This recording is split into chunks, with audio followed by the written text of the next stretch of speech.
Nandito na naman tayo sa kitchen ni Uncle, no? Umangata pa tayo ng ating tanghalian. Katatapos ko lang magtanghalian. Nandito na naman ako. Nakaharap na naman ako sa... Ayan! Maglilinis tayo ng sugpo. Grabe yung trabaho ko dito. Maumay na lang talaga ako sa trabaho ko dito. Yung katatapos mo lang kumain. Eto na naman, haharap ka na naman sa pagkain. Sa kakainin nyo mamayang hapunan. So may family dinner dito mamaya. Kaya magluluto tayo ng... Magluluto pala si Uncle ng sugpo. So, ganito maglinis ng sugpo dito. Pinagamitan ng brush yung sugpo. Ini-is lahat ng pwedeng kapitan ng germs. Charot.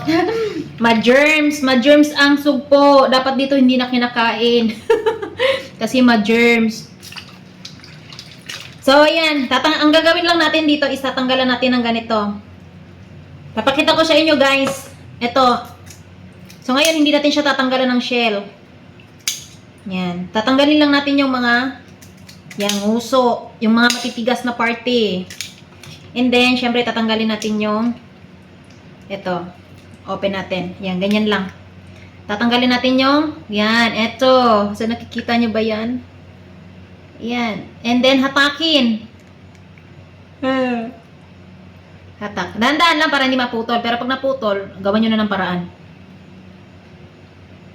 Ayan. So, pag wala kayong toothpick, pwede nyo ganun lang ang gawin nyo. Tapos, lublob nyo lang dito sa tubig. So, natanggal na yung nahatak na natin yung niya. Yung kanyang kinain. Ayan. So, ganito maglinis ng hipon. Ayan. So, ganyan lang. Ganyan lang yung gagawin natin ngayon. Tatanggalin nyo lang yung green dyan. Oh. Ayan yung ayan. Ayan. So, ito. Siyempre, lagyan natin sa lagayan. Lagayan tayo strainer. So, ganun lang ulit, guys. Dire-diretso lang to. Hanggang sa matapos nyo yung paglilinis nito. Actually, dami nito, oh. Ay, dami. Ang dami, ang lalaki nga niya, oh. Ayan. So, diba? Try imagine nyo, kain na lang ako ng kain dito. Nagre-reklamo pa ako sa day off ko, no? Nagre-reklamo pa ako dahil wala akong day off. Saan ka pa? Reklamador na Inday pero hindi nagugutuman. Yung katatapos ng kumain, ito na naman yung haharapin mo. Yay! Oh, see? Ganyan lang. Tanggalin natin yung buntot. Yan. So, gupitin nyo rin pala yung buntot. Nakalimutan ko. Ngayon ko lang ginupit yung buntot. Yan. Gupit natin yung buntot. Para walang istorbo. Yan. So, gupit. So, dito po, talagang pahirapan kung paano mo lilinisin yung pati sa isda. Ganon. Lahat dito, karne, mapa seafoods, mapa isda. So, talagang as in, nalamog mo na yung buong yung buong laman nung lulutuin bago mo siya maluto.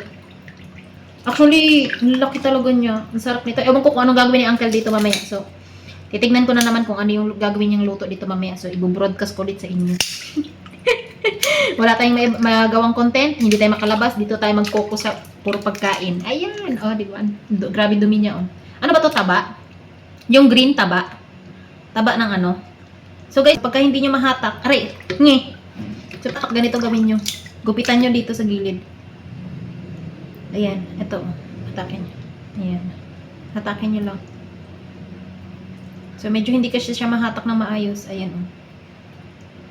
I-stretch nyo to katawan. Yan. Para mahatak. O, diba? Meron pang natira kasi may green pa siya, oh. Pag mayroon pa siyang nakikita yung green dito, ibig sabihin meron pang laman sa loob yan. Ayan, oh. Papakita ko sa inyo. Hindi ko alam kung taba ba to ng hipon, eh. Or, kinain niya pa rin to. Kinain niya ba to? Kinain niya pa rin to. Ganito.